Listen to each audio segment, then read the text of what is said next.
My job is to somehow make them curious enough or persuade them by hook or crook to get more aware of themselves and where they came from and what they are into and what is already there, and just to bring it out.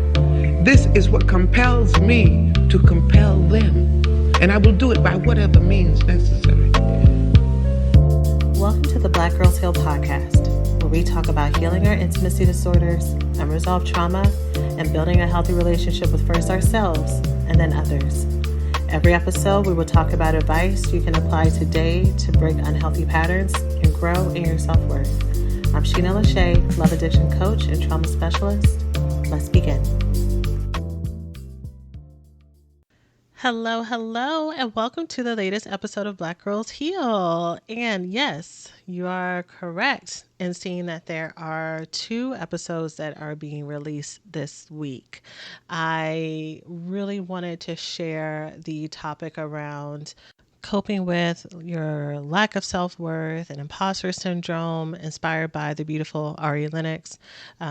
And I also really wanted to talk about avoidance, love avoidance. We have not talked about love avoidance specifically a minute. And I know that love avoidance is a topic favorite. It is one that y'all cannot get enough of, and I can't get enough talking about, which is why I try to weave it in between different episodes. But today we're going to focus on it. And today, instead of us breaking down what does the problem look like, let's look at what does this look like when we come to the other side of it. What are some gains that you can expect to get as you heal from love avoidance, or as you unlearn the symptoms of love avoidance and start to create new patterns, new pathways?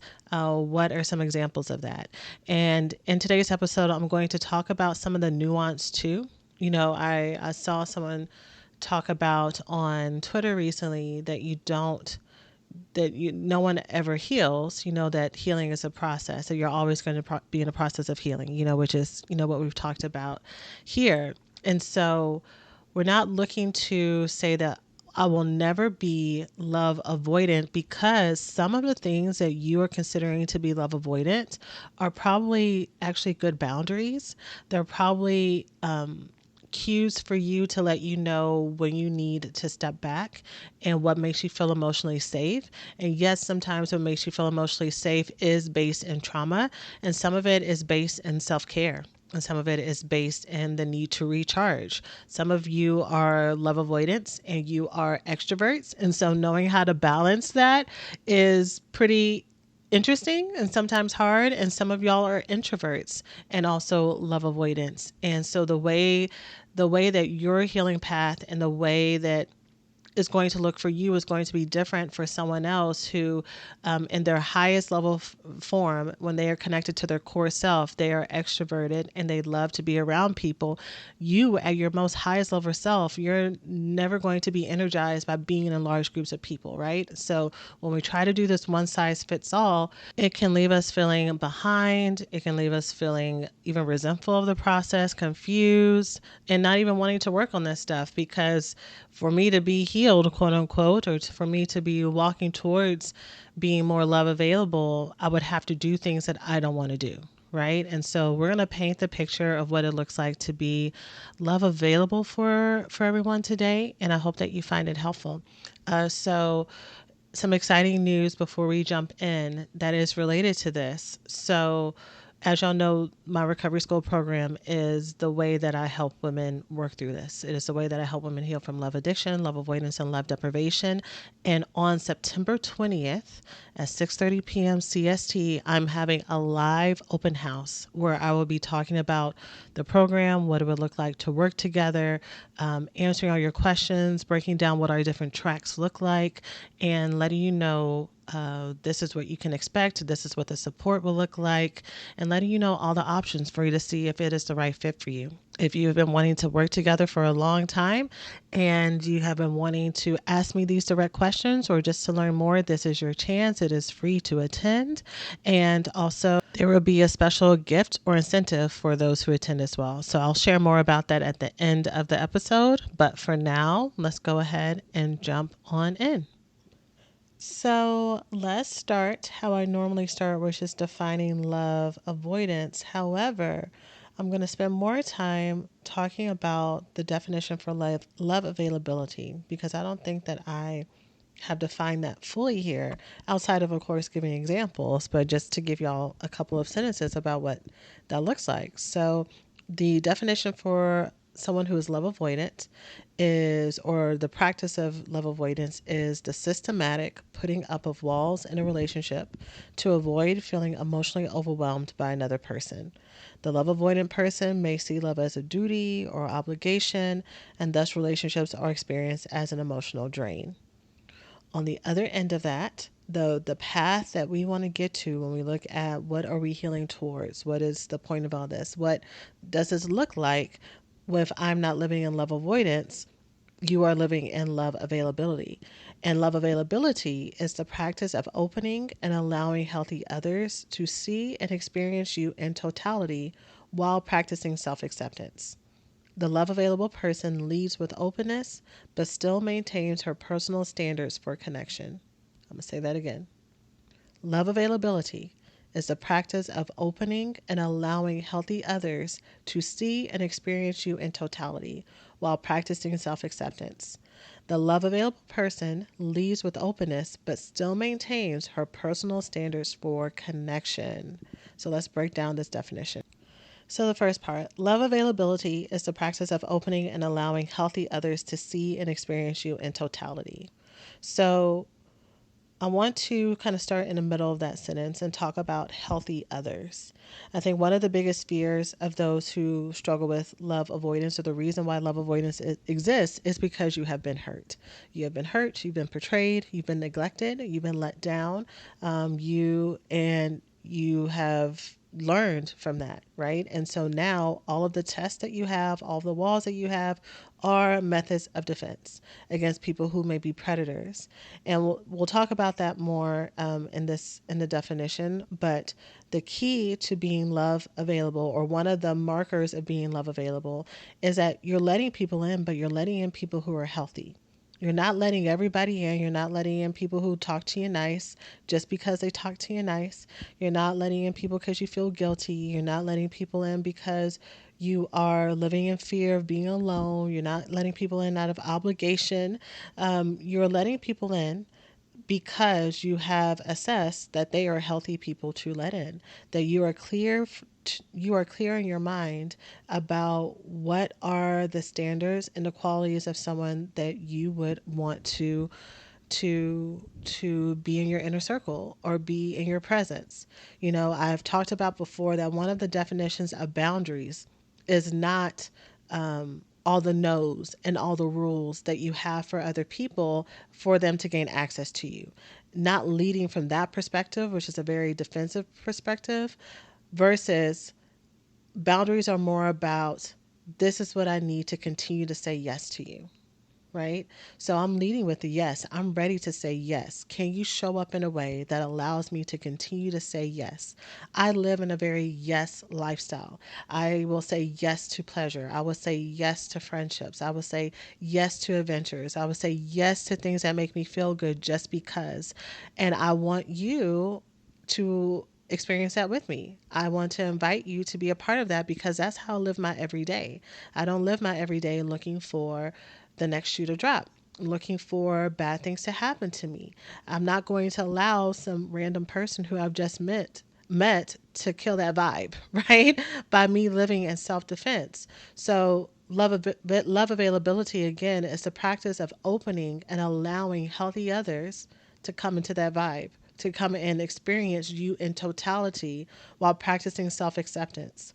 So one of the really secret secret wounds of someone who is love avoidant is not just that you may be love avoidant because of the things that have happened to you, but all of the things that have happened to you have reinforced a negative belief that there is something wrong with you. That either there's something wrong with you, you're not enough, if you could show up in a different way, other people want to do this to you, or if I was smarter, if I was wiser, if I wasn't so foolish, if I wasn't so gullible, then people want to get the best of me, you know. So the belief is I'm good enough, but I'm just so foolish when it comes to this. But for every love avoidant person that I've ever worked with, if there is someone that exists that this is not the case, I have not met them. Not to say that this doesn't exist, but every single love avoidant person that I have met has a negative core belief, negative core wound that causes them to hide.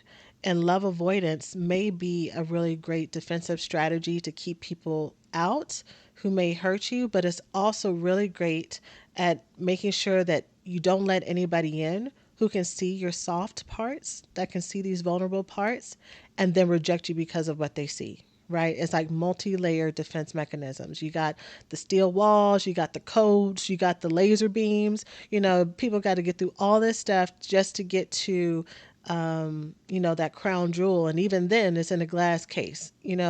And so the way that you work through that by being love available is by practicing that self acceptance, is by you getting to the core of what are the parts of me that I've disowned, the parts of me that I feel shame about, the parts of me that I'm afraid of people seeing, the reason why I create all this chaos from letting and stopping people from getting connected to me and letting me in, or letting them in.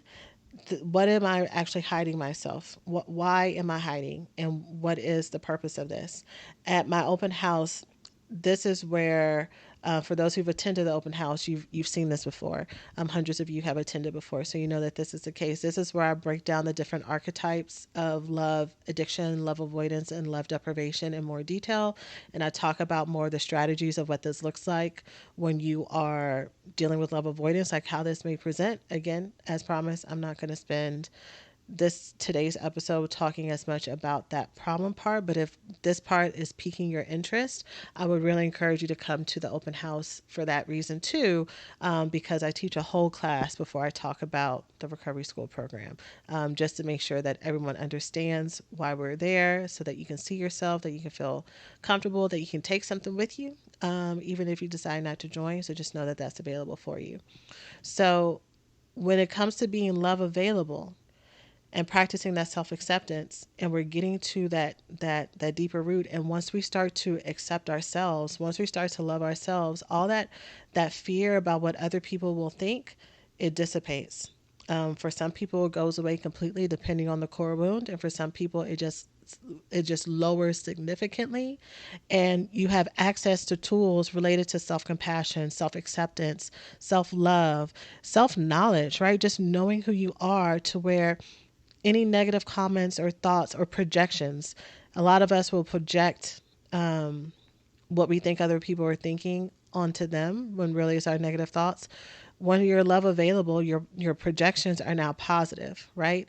Of course people like me. Of course, this is a trustworthy situation. Of course, things are going to work out for me in this friendship or in this connection. Of course, I'm so excited about having this new person in my life, more people that I get to love and connect to, versus the dread that happens sometimes when you live in love avoidance, which is, what's the catch, or when's the next shoe going to drop. And so we want to live in love availability truly is living in freedom.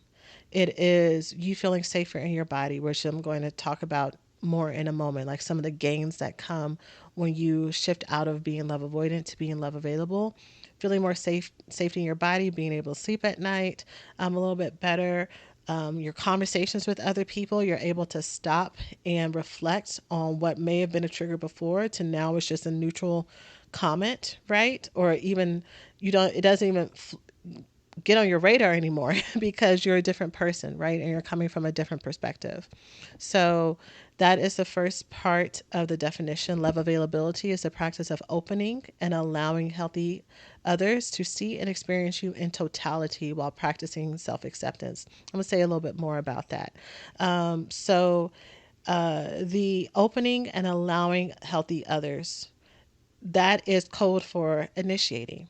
So not only are you open and inviting to people initiating with you, it also means that you are initiating with other people. Again, when you are coming from a place of love availability, you so know yourself and you so love yourself and you have so much trust within yourself and you have so much new validated experiences with the people around you, to where it offsets any negative experiences that you've had. it does not make you rejection proof, but instead of all the proof that you have in your head is all the people who've rejected you and abandoned you and hurt you before, you now have more instances of friends, of lovers, of chosen family, or even blood related family who have shown up for you and loved you deeply, right? And so that now offsets the things that have happened before, right? Because you are living in a new reality. Your perspective is different. You're able to pay attention to the blessings that you have instead of all of the negative things. You know, we've talked about that here on the podcast. That sometimes some of us can be so low that it's not that good things are not happening to us. It is not that we are living in scarcity in that way. It's not that there are not blessings falling, but there's not blessings falling, but we cannot feel them. We cannot connect to them. We cannot stay grounded to them because we are so trained to look at the what ifs or expecting for it to go away. It is very uncomfortable for us to live in happiness. It's very uncomfortable for us to live in joy. And we don't want that. We want to live in this place of pure liberation, right? Our own internal sense of liberation that we get from the inside that radiates out. So again, love availability is a practice of opening up, of allowing other people in. It's about invitation, right? It's about saying yes to invitations as well when the people are healthy, which goes to the second part of the definition, which is the love available person leads with openness but still maintains her personal standards for connection. So I know what I need to say yes. I start off with the yes.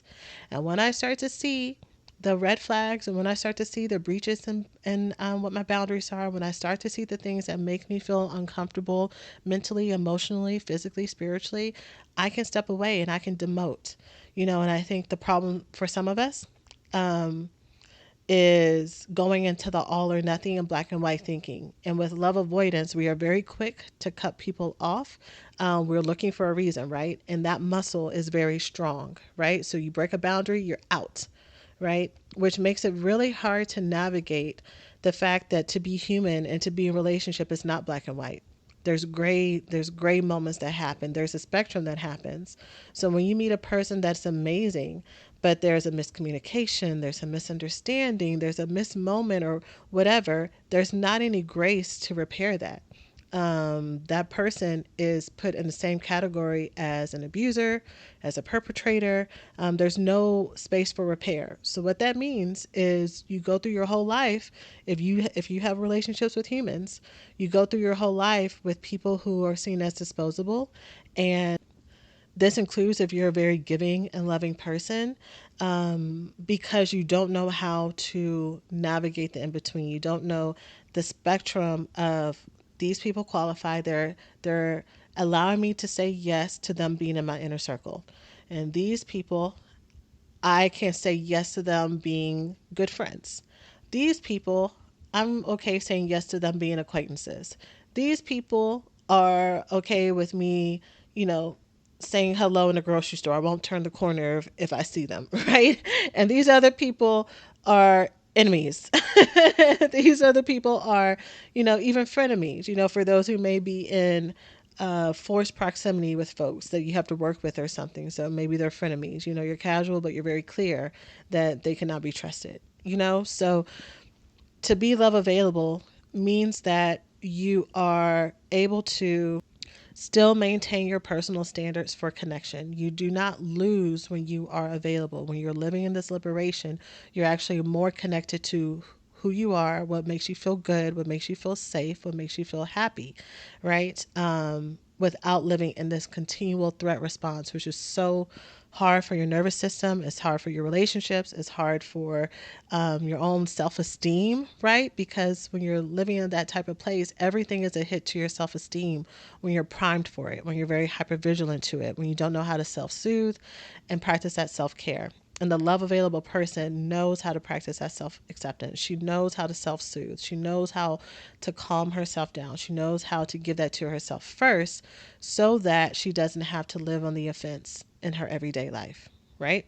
So, that is the definition of love availability. Now, let's talk about some other gains that come from when you heal from love avoidance into love availability. So, and these are going to be things that I have personally experienced that I can tell you they are true.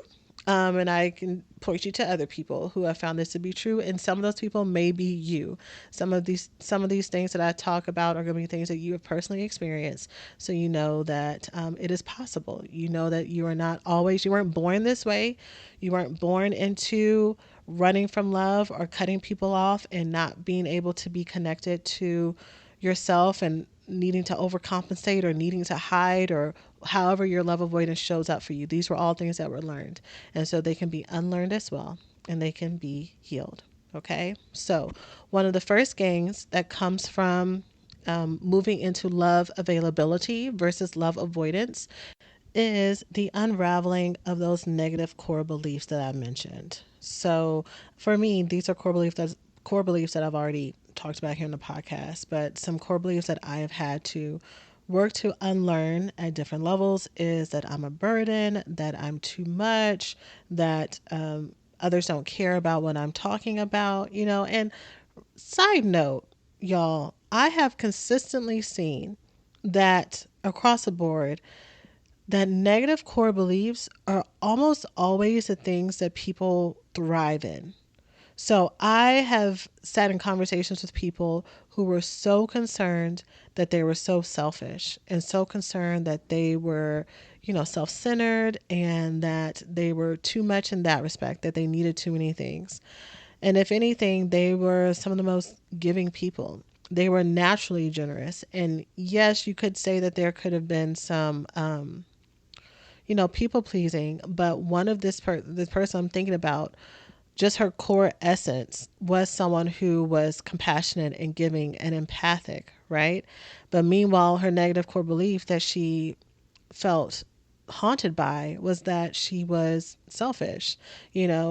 Me feeling as if what I say does not matter or that people don't care what I say, when part of the way that I help people heal is by sharing what I know, right? And so we're usually attacked in the places that are our biggest strengths, and it really feels as if it is true, but it is not. And so to unravel these negative core beliefs is huge, is monumental. And the way that that happens in love availability is twofold. One, it is by you doing your own individual work, but really, really, it is emphasized and magnified like times 100 when you are in healthy friendships and relationships with people who see you at the moments that you feel that you are the most exposed, the most vulnerable, the most imperfect. And they not only love you anyways, it's not like they love you in spite of it, they love you. There's you learn that there's no contingencies in your mind. There's always contingencies. There's performance factors. There are situational quotas that you have to meet to keep people around before things go sour, which is why you're so used to relationships being transactional or something happening or something sabotaging the relationships or ending it before you can. If you do decide to be in connection with someone and be vulnerable and be open, but you learn in these types of relationships with healthy people that love is love and love is consistent and love is there for you even when things are going wrong and even when things are less than perfect, right? Because it is possible to be in relationships with people who want you and see you and love you for you and all that that entails. And so if that is your reality, if that is your truth, all that other stuff about I'm a burden and I'm not enough and I'm too much or I'm not, I could be doing this or I'm not, or I always make mistakes or I'm a fuck up, or whatever your negative core thought is, it starts to lose that air. It starts to lose the ground that it's been walking on all this time, right? And then you're at a crux of what are you going to believe now? And we don't always, part of our growth journey is learning, okay, what does it feel depending on the path that I decide? If I decide to move towards love availability, that means that there's a relinquishing of these beliefs, right? I'm starting to let it go, and I need to replace it now with what are the real truths about what's happening, that people do care about me, that I deserve to exist, that I'm worthy being here, that I am enough, right? Versus what happens when you get to this crossroads and you choose the love avoidant path. That looks like, well, because everybody around you is not acting up, right, and they are staying healthy and available, then the sabotage happens. Sabotage on your part, picking fights, looking for reasons to not hang out, getting busy, magnifying something small that isn't real, getting mad about something that hasn't happened and really holding a grudge about that and continuing to nurture that grudge over time. You will look for a reason to break up something that is good for you, versus going forward, right? And so again, sometimes we have to go down those paths to learn what it is that we're doing, and why, for us to remedy it.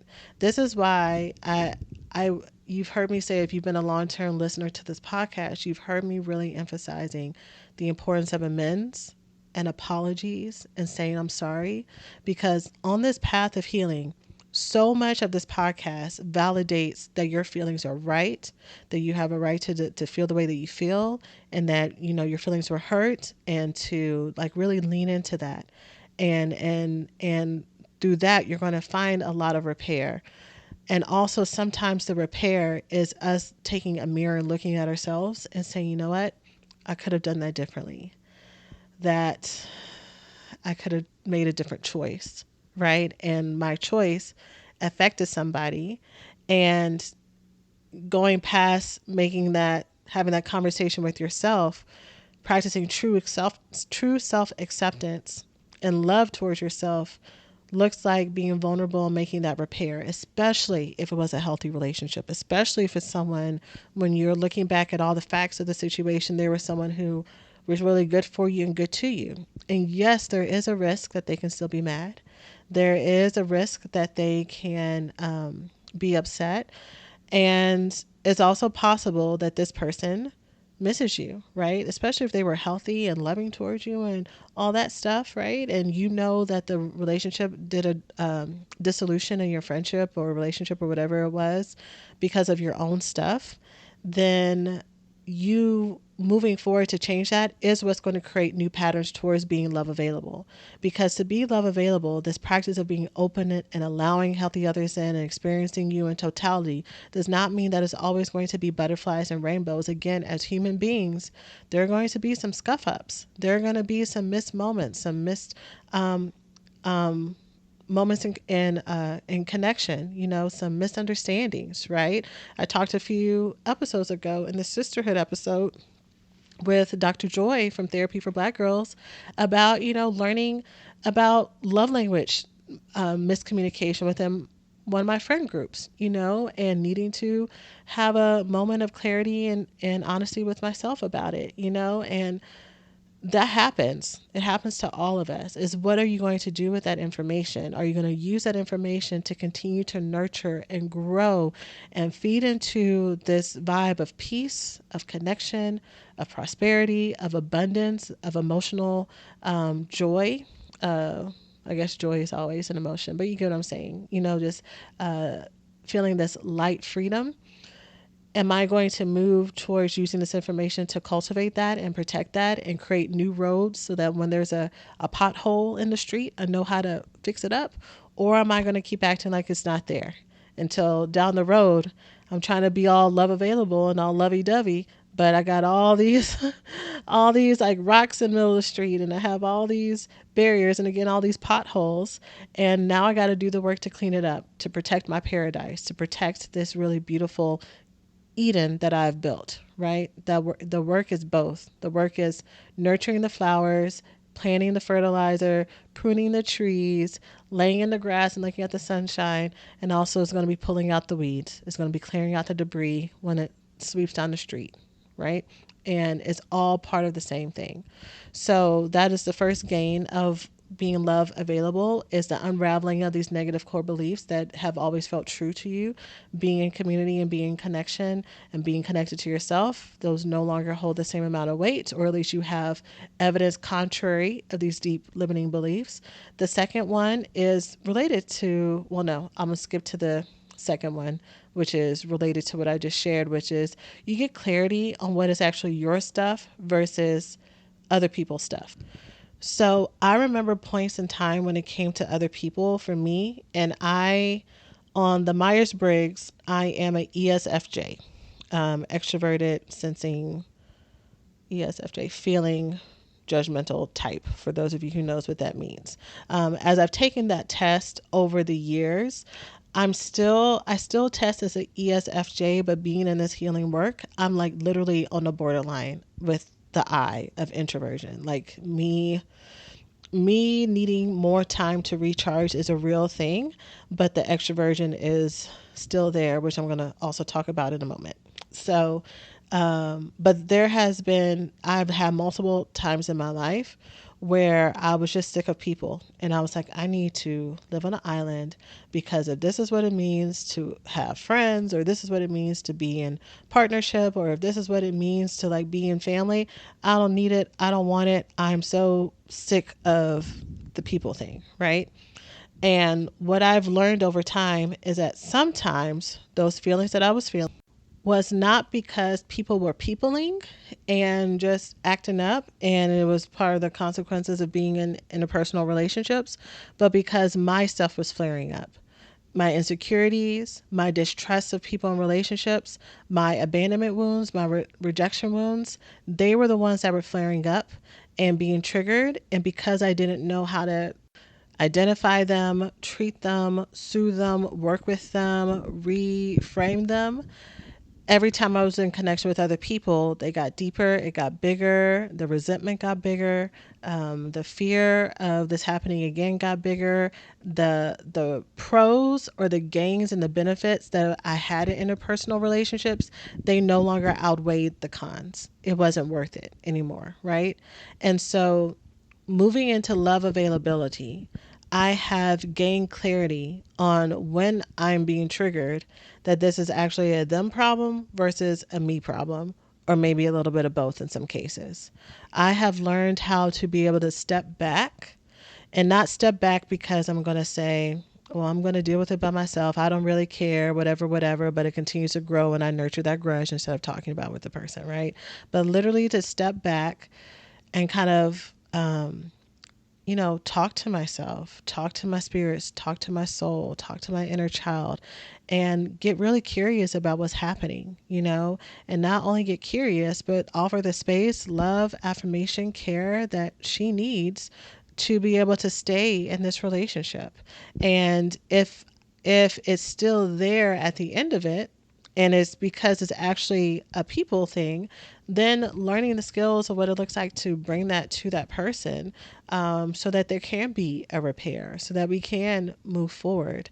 But when I was living in not love availability, it was very easy for me to do the cutoff thing that I was mentioning before. But for me, my cutoff thing, I've always been pretty polite. The archetype, which I'll be talking about at this month's open house, that I was very strong in was Miss Popular. So I've always had lots of friends, lots of people, lots of community groups around me. And so the way that I would cut people off is I would never not talk to people. I would just get busy and I would move on to the next person. They would be replaced, right? And there would be a whole lot of time and space between when we talked again. And when I talked to them, I kept it cute. I kept it casual. I kept it polite, but they would never, what's that meme sound? It goes, you will never get a chance to disrespect me again. Like that's where I would go. And so, that is a very great defense mechanism because you get the illusion of always having people around you, but no one ever really gets the chance to know you. And you don't really get a chance to go deep. And you also get to be in protective mode, and that's great. But I think a lot of people really yearn for those deep soul connections, to really truly be known, right? To have, if even for those of us who have been really, really hurt, that if someone had a magic wand and say, you know what, I could give you right now a best friend that you knew, that understood you, that y'all could laugh with, that they were on your level and that they wanted the best for you and were reliable and showed up for you and didn't require you to give to them, but they were always giving to you, and that they were vulnerable with you and you go talk about it. Like, would you want that? And I don't, again, I've worked with hurt, um, some of the most hurt individuals, and I can't think of one that would say no to that, because the desire to be loved and to be in connection is innate in all of us. We've all learned how to be alone. And, the amount of people, right, is what the difference is. Some people want to have that living single, tribehood with 5 or 6 best friends and then more friends after that. And some people just want one. Two is pushing it, right? But that need to be loved and be in connection is innate in human beings. And so moving into love availability has allowed me to go deeper in my relationships and allowed me to not sabotage and push people away prematurely and recycle people out just to find the next person, to where I'm not having to redefine my friend group every year, right? So yeah. So that is the second thing. The third gain from moving and living in love availability is gaining awareness around what is the difference between being a homebody versus learned avoidance. So this is actually a lesson that I've had to learn very recently, is very top of mind. So I might have even said here on the podcast, when I've been talking about relationships and maybe even some episodes on love avoidance, I may have even shared that me learning how to be outside and me wanting to be outside was a struggle, right? Because of energy levels, because of yada, yada, yada. Who knows what I said? I don't know. But I'm 89% sure I've said that on the podcast. And so that created a belief in me that the way that my social relationships needed to look is different, right? I'm older now. I have a child now. I'm running a business. I've been working on my health. I've been trying to balance my self-care. I cannot and do not want to be in the streets like I did before.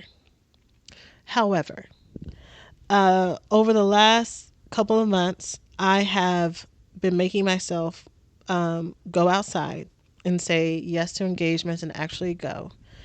And in the past, I've done that, right? I've done that, and I've like had dread leading up to it. And I went out of obligation, but I was so happy to drive home, and collapse and just, snuggle into my bed and not talk to nobody else for the rest of the week, right?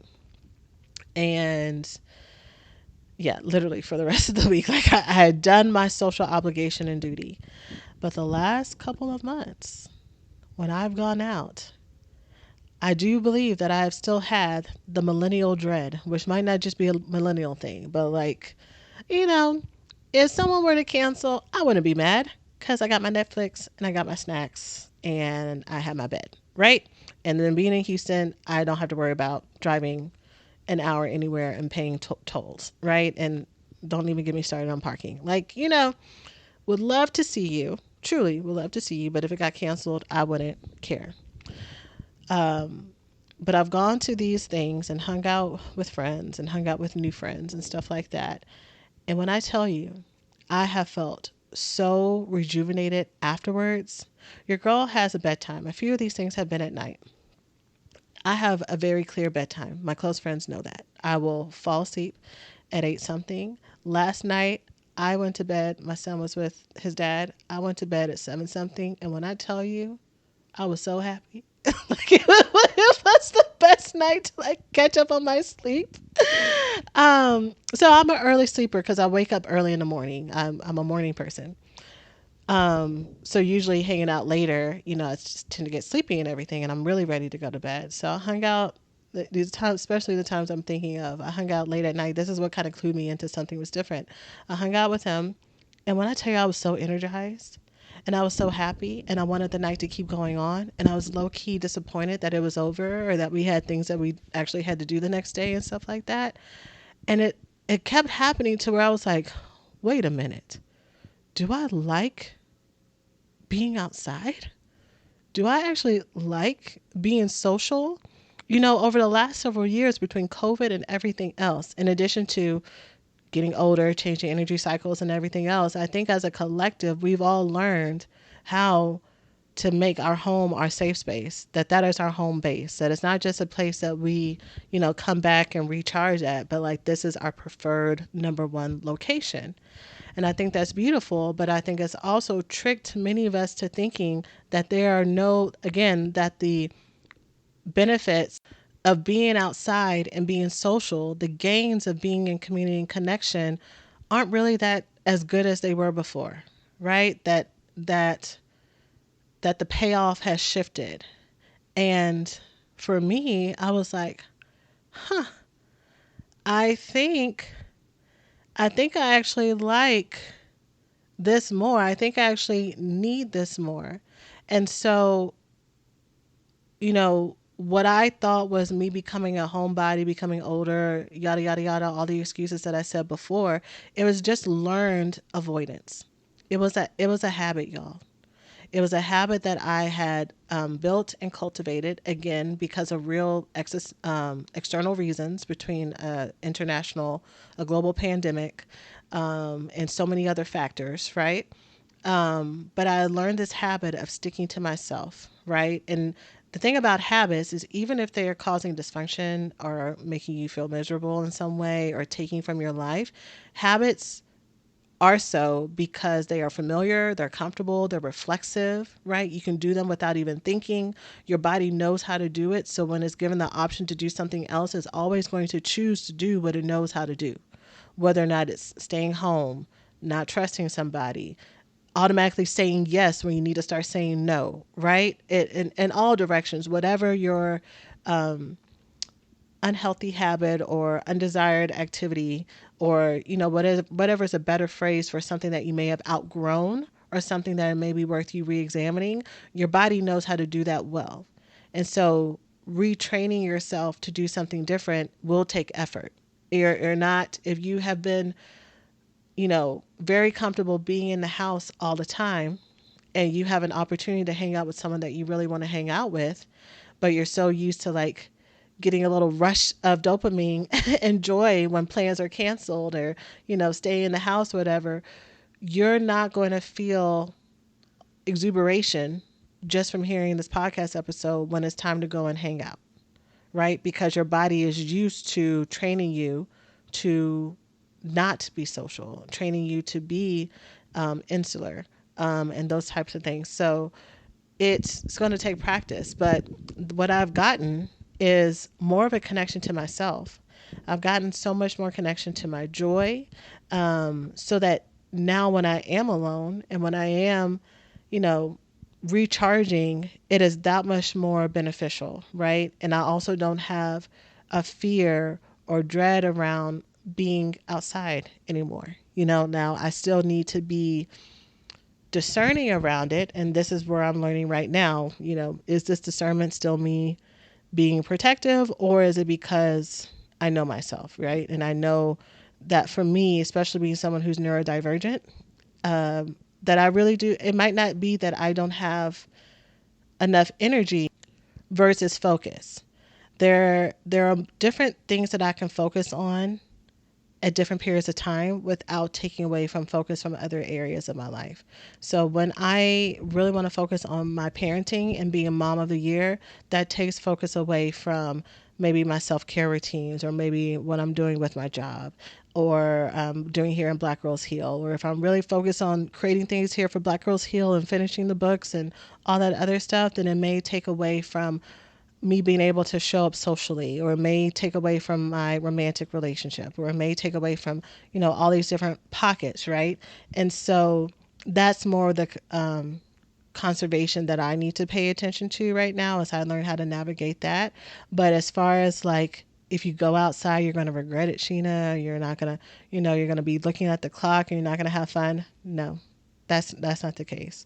I have the most amazing friends and women and community in my life, because because because they're because I'm lucky, because I'm blessed. And so me hanging out with him is not going to be a deterrent in that way, but I do have to figure out how do I balance all the things that I have in life, because for me, I may have it all, but not all at the same time, or at least not in the way that, not at 100% focus at all times, if that makes sense.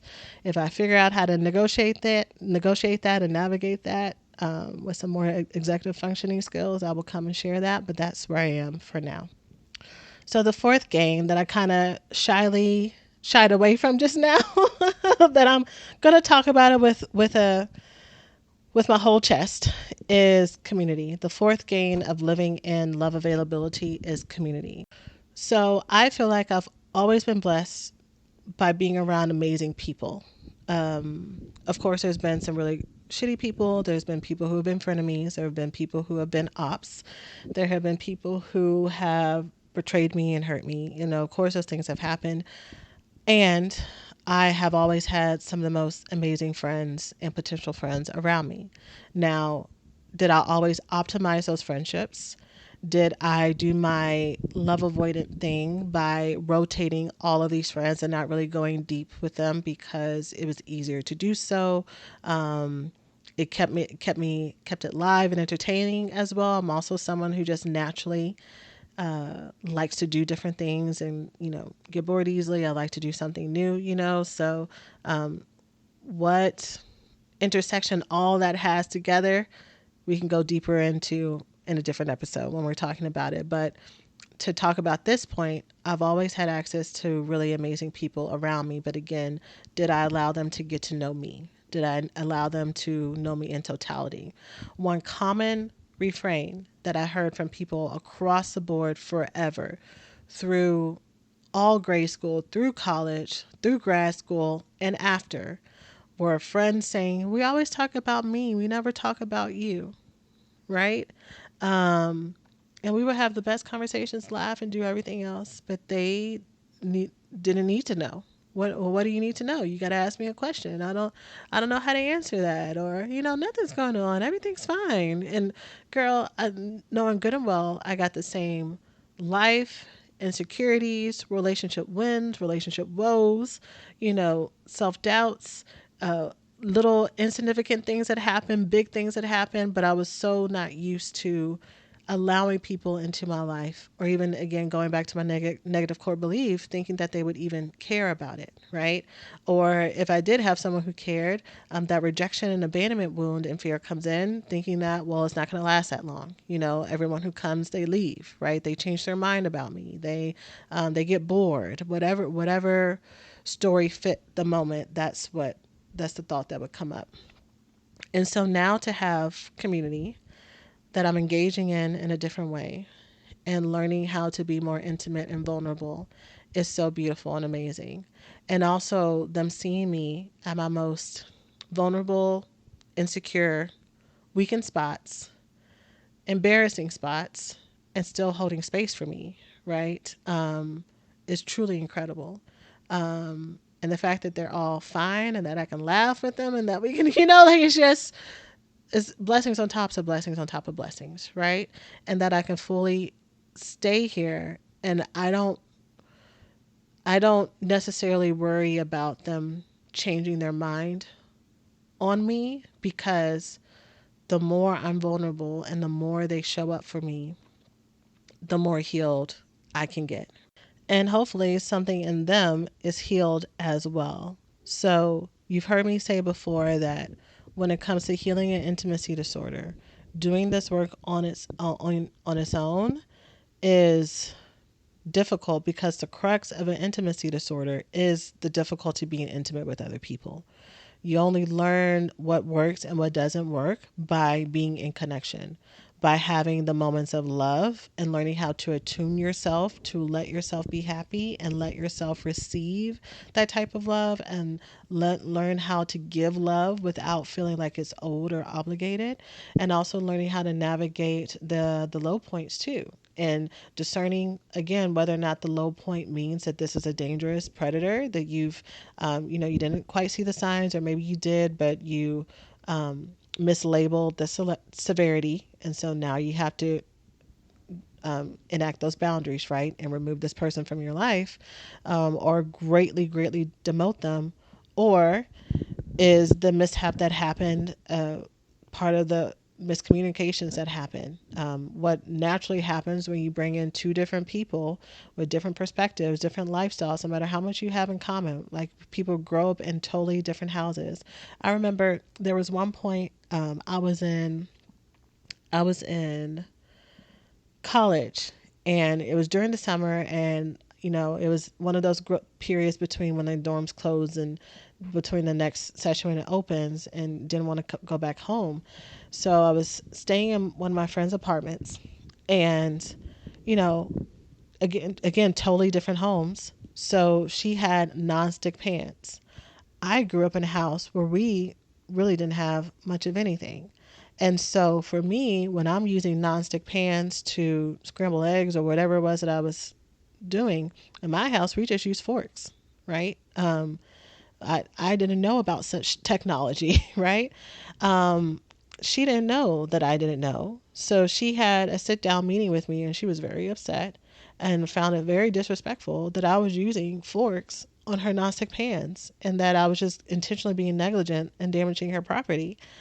And I was like, first of all, nonstick pans. I literally I was like, what? You know? And so but she didn't know what I didn't know. And of course, if this were to happen with me now, being more aware of the world, I would be just as upset. I'd be like, yo, we got spatulas right here, right here, but this is just an example of what you may think is common sense in a relationship, or just in general, people who you may have everything in common with.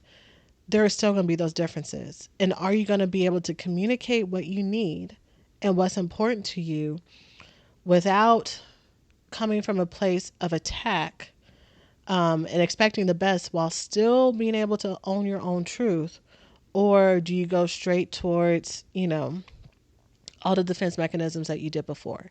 And these are all the things that we learn, right? Things that we learn how to communicate, learn what our truths are, learn how to move towards people, and all of that. Okay?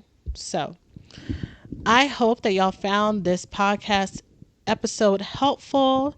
If you missed the episode from earlier this week about practicing self-love and in the midst of self-doubt and imposter syndrome, be sure to check that out.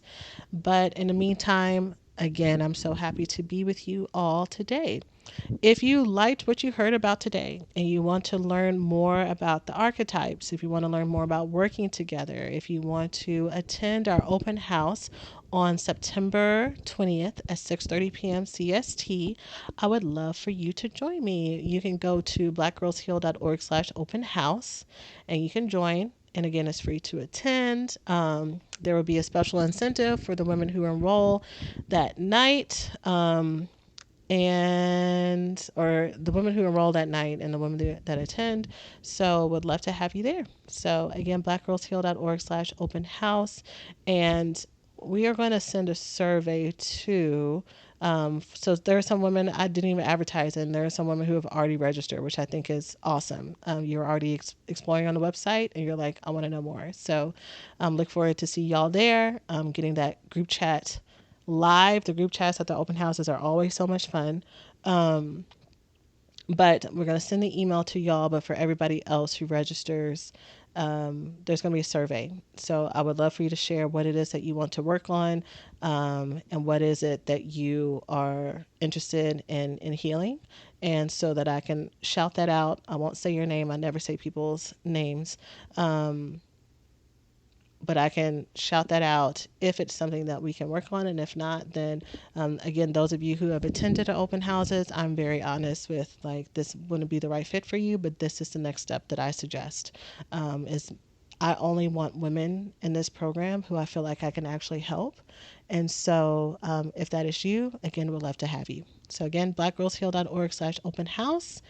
And I look forward to seeing you all there on the 20th. All right, that's it. I will talk to y'all later. Have a great rest of your day. Bye.